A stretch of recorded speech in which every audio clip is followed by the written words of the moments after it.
Hey everybody, welcome back. Ethan with Joker Outdoors here today. We're going to be going over another offering from Joker Knives. This is their Arrui 10. I believe that's how you say it. It's an interesting little semi-compact fixed blade full tang 420 high carbon budget knife. So we're going to be going over some of the specs. We're going to be doing a few little tests on it, and then I'm going to give you my honest thoughts and opinions. So stay tuned.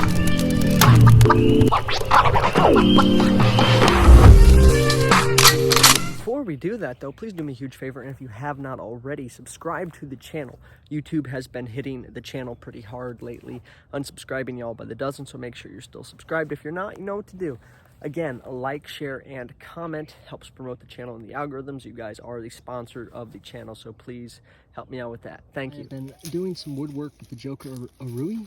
Correct me if I'm saying that wrong in the comments. The Arrui 10 for about 20-30 minutes on this stick and a couple others, and so far not noticing anything going on with the edge.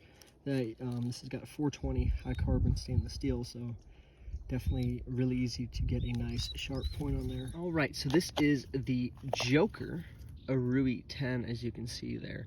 It is made out of 420 high carbon. Let's set this down right here so y'all can see it. Beautiful leather sheath, by the way.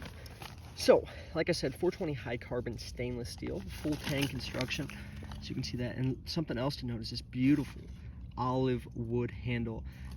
It feels finished, but I'm probably gonna slather on some wax, some Renaissance wax like you'd use on an old rifle stock. Get a better view of that for you guys. It does have a drop point style blade, satin finish.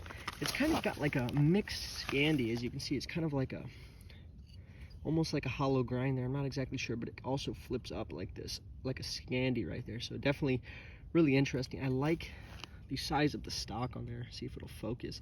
Pretty thick. The thickness is going to be about 3.7 millimeters, or like 0.2 inches thick, I believe that is. Correct me if I'm wrong. The handles are pinned in place, so no complaints. They're definitely really neat. Definitely a classy looking little knife. The Rockwell on this guy, so it is kind of a softer knife, with the Rockwell being at 52 to 54.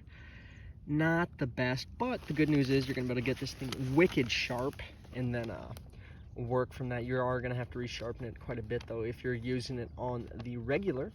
The blade length on this guy is just under 4 inches, right at 3.94 inches. The blade width, so from the top to the bottom, is just over an inch.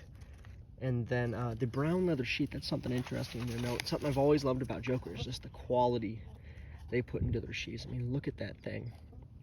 Beautiful stitching. You do have a little bit of a drainage hole down there, so not bad.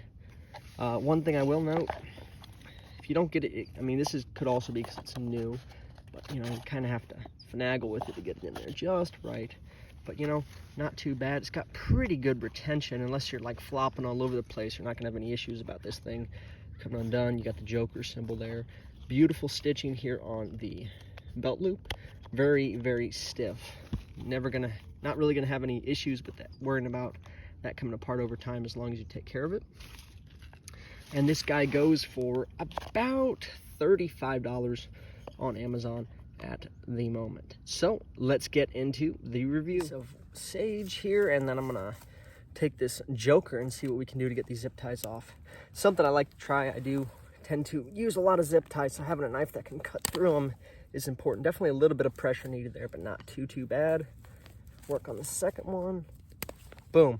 That clip point, man, especially with that edge geometry, once you like get a little bit of room under there, and you can just pin it and just rotate that blade down, you cut right through it.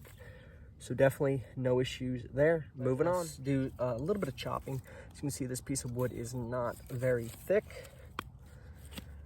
All right, and we're gonna start looking to see if I feel any hot spots. You do have some nice jimping right there on the back of the blade. I will say, the handle, I mean, I have got pretty large size hands. I wear large size gloves. I'm not running out of real estate, but for chopping, it is a little bit uncomfortable. Boom. But honestly, just out of the box with that wicked sharp edge, no complaints there. Moving on. Man, look at that beautiful blade profile. I don't know what it is, but just like the light olive wood. And olive wood, you know, I don't really see that in too many fixed blades nowadays. The great thing about Joker being over in Spain, they get it, they're privy to a lot of exotic wood that maybe we aren't here in the States. So definitely really, really cool. Now, we're gonna do some paracord chopping. I have an idea that this is just gonna slice right through it. Barely any pressure needed. See if we can't do a double loop here. I didn't even really put any pressure. I just slid it right through there. Very, very slicey. Definitely a big fan of that. See if we can't do 4 loops now instead of 2. And like butter. So definitely, this should be a strong contender for a USPS box here. And we're just gonna try to slice on through it. Jeez. Pierce a little bit. Let's see if I can cut this in half, and it does better.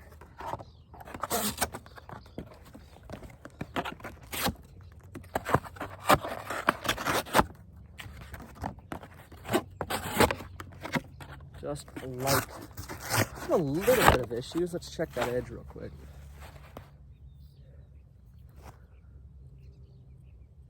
Not noticing any dings, but definitely has the capability to be pretty slicey, as you can see right here. It's just filleting this cardboard box.